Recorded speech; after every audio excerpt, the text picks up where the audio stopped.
বৌমা শাশুড়ির এই ঝগড়ার প্রধান কারণ হচ্ছে জেনারেশন গ্যাপ, ঠিক কিনা?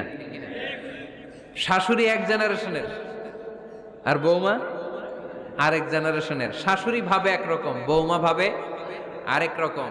শাশুড়ি চায় বউর উপর খবরদারি করতে, বউ চায় শাশুড়ির উপর খবরদারি করতে। এই ডমিনেটিং এর কারণে কিলাকিলি আছে না নাই? আহা, এটা ঠিক না। আমার শাশুড়ি মায়েরা যারা আছেন, প্রথমে শাশুড়ি দিয়ে শুরু করি। আমার মাইকের আওয়াজ যে ঘরগুলাতে যায়, আমার শাশুড়ি মাদেরকে বলবো, বউদের উপর অত্যাচার করবেন না। ছেলেরে প্রশ্ন করে, তোর কাছে তোর বউ বড় না আমি বড়? আছে না নাই? এটা একটা প্রশ্ন হইল। তোর বউ বড় না আমি বড়? দুইজনেই বড়। তো এক ছেলে সুন্দর উত্তর দিছে, আমার কাছে ভালো লাগছে উত্তরটা শুনে। এক মা প্রশ্ন করছে, তোর এতদিন আমি লালন পালন করে বড় করলাম, জীবন যৌবন তোর জন্য শেষ করলাম, আজকে বউ পাইয়া বউ তোর আপন হয়ে গেল? এবার ছেলে উত্তর দিছে, মা, আমার মুখ থেকে মা ডাক শোনার জন্য তুমি কি কষ্টটাই না করছো জীবনে। 10 মাস আমারে পেটে ধারণ করলা, খাইতে পারো নাই, বমি করছো, খালি ওষুধ খাইছো, তোমার পেট কেটে আমারে বের করা হয়েছে, 2 বছর আমারে দুধ খাওয়াইছো, পেশাব পায়খানা পরিষ্কার করেছো।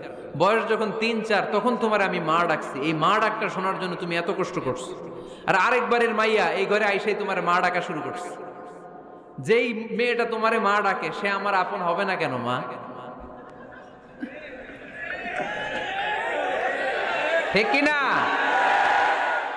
এই মা ডাক শোনার জন্য তুমি এত কষ্ট করলা, আমার লালন পালন করলা, 10 মাস পেটে ধরলা, পেশাব পায়খানা পরিষ্কার করলা, এরপরে মা ডাক শুনতে পারছে।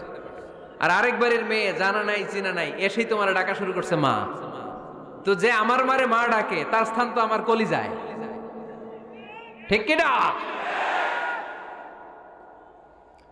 শাশুড়ি আম্মারা যারা আছেন, প্লিজ বৌমাদেরকে কষ্ট দিয়েন না। অনেক শাশুড়ি আছে পান থেকে চুন খসলে রেগে যায়, পদে পদে স্ত্রীর ভুল ধরে, বউয়ের ভুল ধরে, আছে না নাই? এটা করবেন না। সে তো নতুন, আপনার অনেক এক্সপিরিয়েন্স হতে তার সময় লাগবে, তাকে সময় দিন, তাকে ভালোবাসুন, ঠিক কিনা? না বুঝে সামান্যতে বৌমারে বদদোয়া দেয়, এরকম আছে না নাই? কিন্তু বুঝতে চায় না, বৌমারে যদি বদদোয়া দেয় তাহলে তার নিজ ছেলের পরিবারের ক্ষতি। পেটে ধরা যে ছেলে, ছেলের পরিবারের কিন্তু ক্ষতি, তার আপন নাতি নাতনিদেরই ক্ষতি। আওয়াজ করে বলেন ঠিক কিনা? বৌমাকে বদদোয়া দিয়েন না। বৌমাকে নিজের মেয়ের মতো দেখবেন। সমাধান আমি দিচ্ছি, কেমন দেখতে হবে? নিজের মেয়ের মতো। নিজের মেয়ে সকালে ঘুম থেকে ওঠে 11টা, ওইটা সমস্যা নাই। বৌমা কেন উঠলো না, ওইখানেই ঝামেলা, আছে না নাই? মেহেরবানি করে আপনার বৌমাকে আপনার নিজের মেয়ের মতো দেখেন। নিজের মেয়ের যেমনি আদর করেন তাকেও অমনি আদর করেন। আপনার বৌমারে যদি আপনি কষ্ট দেন, মনে রাখবেন আপনার নিজের মেয়েটাও আরেকবারের বউ হয়ে কয়েকদিন পরে যাবে। আপনি যা যা করবেন আপনার মেয়েকেও তারা ওই রকম কষ্ট দিয়ে বাড়িতে ফিরিয়ে দিবে। চিল্লায় বলেন ঠিক কিনা? খবরদার, টিট ফর ট্যাট। ইট্টি মারলে পাটকেলটি খেতে হয়। এজন্য শাশুড়ি আম্মা জানারা যারা আছেন, বৌমার সাথে খারাপ আচরণ করবেন না মেহেরবানি করে। তাকে আপনি কষ্ট দিলে আপনার নিজের মেয়েটাও আরেক বাড়ির বৌমা হবে, সেও ওই বাড়িতে এই কষ্টগুলো ভোগ করবে। এগুলো যখন আপনি শুনবেন তখন আপনার চোখ দিয়ে পানি পড়বে কি পড়বে না? পড়বে। এবার আসেন বৌমার কথা বলি। বৌমা যারা আছেন মেহেরবানি করে, বৌমা যারা আছেন মেহেরবানি করে আপনার শাশুড়ি আম্মাকে নিজের মায়ের জায়গায় রাখবেন। আপনার বাড়ি ছেড়ে নতুন বাড়িতে আসছেন, তো এটাই তো আপনার বাড়ি। আপনার মা রেখে দিয়ে নতুন মা পাইছেন, এটাই তো আপনার মা।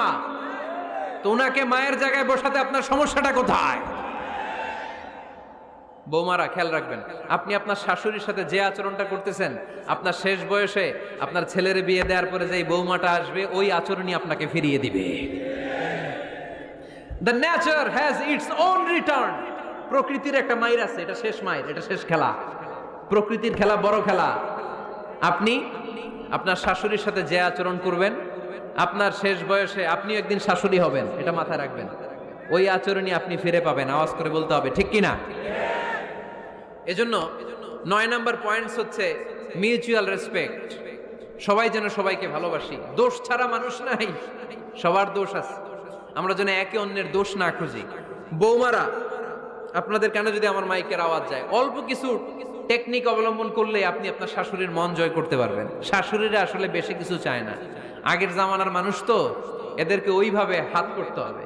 মাঝে মাঝে একটু শাশুড়ির মাথায় তেল দিয়ে দেন, চুলে তেল দিয়ে দিবেন আর কি, মাঝে মাঝে চুল আশ্রয় দিবেন, এগুলো কিন্তু খুব পছন্দ করে শাশুড়িরা।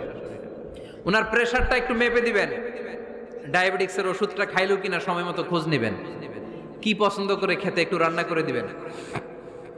যেই বক্তার ওয়াজ শুনতে পছন্দ করে ওই বক্তার ওয়াজগুলো ডাউনলোড করে শাশুড়ি আম্মাকে দিবেন, ইসলামী বই দিবেন। দেখবেন বয়স্ক নারীরা মাহফিল যেতে খুব পছন্দ করে, ওয়াজ শুনতে খুব পছন্দ করে, নবীদের কাহিনীগুলো শুনতে পছন্দ করে। বসায় বসে একটু কাহিনীগুলো শোনাবেন। বাইরে বেরোলে জিজ্ঞেস করেন, আম্মা আপনার কিছু লাগবে কিনা। আর একটা টিপস আছে, চুল যখন আশ্রাবেন আর শাশুড়ির মাথায় যখন তেল দিয়ে দিবেন, তখন অতীতের কথা জিজ্ঞেস করেন, দেখবেন অতীতের স্মৃতিতে হারিয়ে গিয়েছে আপনার শাশুড়ি। কি জিজ্ঞেস করবেন জানেন? জিজ্ঞেস করবেন, আম্মা জান, মুক্তিযুদ্ধের সময় আপনার বয়স কত ছিল? ওই সময় মুক্তিযুদ্ধের সময় আপনাদের এলাকায় কি কি হয়েছিল মা? আরেকটা প্রশ্ন করবেন, মা বিয়ের সময় আপনি কেমন ছিলেন?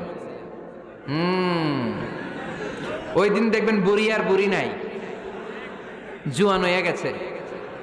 ওই দিন বলবে, মা আমি অনেক সুন্দরী ছিলাম, আমার মাথায় অনেক চুল ছিল, আজকে নাই।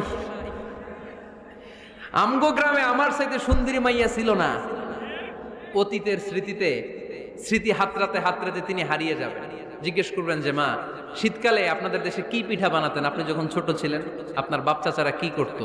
এগুলো জিজ্ঞেস করলে উনি স্মৃতির পাতা হাতরাতে হাতরাতে চোখ দিয়ে দাঁড় দাঁড় করে ওনার পানি ঝরতে শুরু করবে। আপনার জায়গায়, ওনার হৃদয়ের মনি কোঠায় এমন জায়গায় পৌঁছবে, আপনার ছাড়া উনি কিছুই বুঝবে না। বৌমারা, এই অল্প কিছু টিপস অবলম্বন করে আপনারা আপনাদের শাশুড়ির মনকে জয় করতে পারেন। শাশুড়ি বৌমার দ্বন্দ্ব আমরা চাই না, আমরা চাই শাশুড়ি বৌমাকে নিজের মেয়ের মতো জানুক, আর বৌমার শাশুড়িকে আপন মায়ের মতো ভালোবাসুক, ঠিক কিনা? এই মিউচুয়াল রেসপেক্টই পারে শাশুড়ি বৌমার দ্বন্দ্বকে দূর করতে, আর ঘরটারে শান্তি টুকরা বানাতে। আওয়াজ করে বলেন ঠিক কিনা? কয়টা গেল? আর আছে কয়টা? দোয়া করবেন একে অপরের জন্য। দোয়া, সাইয়েদনা ইব্রাহিম ফ্যামিলির জন্য দোয়া করতেন, রব্বি জাআলনি মুকিমাস সালাতি ওয়া মিন যুররিয়াতি রব্বানা ওয়া তাকাব্বাল দুআ।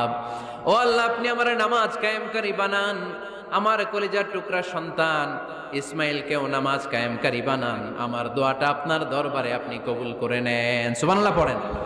রব্বানা إني أسكنت من ذريتي بواد غير ذي زرع عند بيتك المحرم। ও আল্লাহ, আমার সন্তান সন্ততি, আমার ফ্যামিলিকে ধুধু মরুপ্রান্তর এই উপত্যকার মধ্যে তোমার কাবা ঘরের সামনে রেখে গেলাম, তাদেরকে তুমি নামাজ কায়েমকারী বানিয়ে দিও। গোটা বিশ্বের সব মানুষের অন্তর আমার ফ্যামিলির দিকে আল্লাহ তুমি ঝুঁকিয়ে দিও। ওয়ারযুকহুম মিনাস সামারাত, ফলমূল দিয়ে আল্লাহ তুমি তাদেরকে রিজিকের ব্যবস্থা করে দিও। তার মানে সব নবীরা তাদের পরিবারের সদস্যদের জন্য দোয়া করতেন কি করতেন না?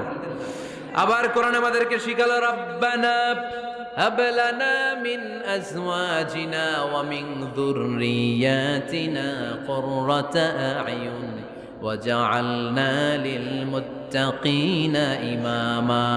ও আল্লাহ, এমন নেককার সন্তান, এমন নেককার স্ত্রী আপনি আমাকে দান করেন, যাদের দিকে তাকালে আমার চোখ দুইটা ঠান্ডা হয়ে যায়। চক্ষু শীতলকারী স্ত্রী দেন। বিয়ে যাদের হয় নাই, ইয়াং ছেলেরা এই দোয়াটা করবা। বিয়ের জন্য দোয়ার দরকার আছে না নাই? প্রতিদিন এই দোয়া করবা, আল্লাহ এমন স্ত্রী দেন,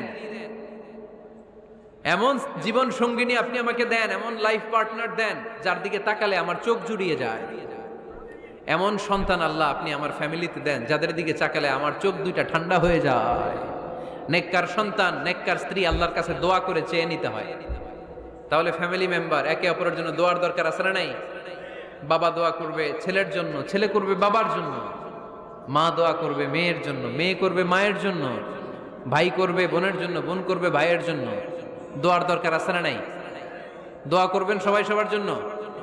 এই যে কোরআনের বঙ্গানুবাদ পাওয়া যায় না এখন, কথা বলেন, স্মার্টফোন আছে কার কার দেখি?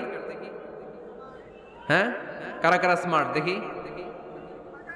হাজার হাজার স্মার্ট, মাশাআল্লাহ। এই স্মার্টফোনের ভেতরে আল কোরআন নামে বাংলায় কোরআনের একটা অ্যাপস পাওয়া যায়।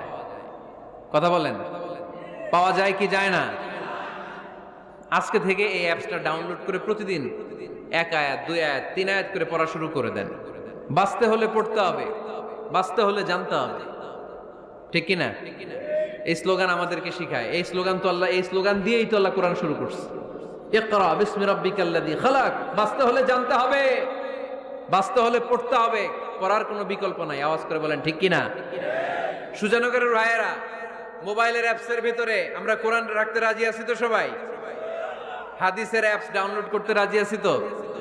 বাস রাজি আছি, ডাউনলোড করে রাইখা দেবো, আর কেউ পড়বো না নাকি? হ্যাঁ, প্রতিদিন একটা আয়াত হলেও যেন আমরা পড়ি। আল্লাহ যা বলা দরকার সব বলে দিয়ে গেছে, নতুন করে আর কিছু বলবে না। আমরা যেন পড়াশোনা করি, আমরা যেন একটা পাঠাগার বানাই। আবারও কখনো আসার সুযোগ হলে আমি জিজ্ঞেস করবো, যদি আমার মনে থাকে, যে আপনাদের পাঠাগার আছে কার কার ঘরে। সেদিন সবার হাত তুলতে হবে, এমনি পারা যাবে তো? আল্লাহ তুমি তৌফিক দাও।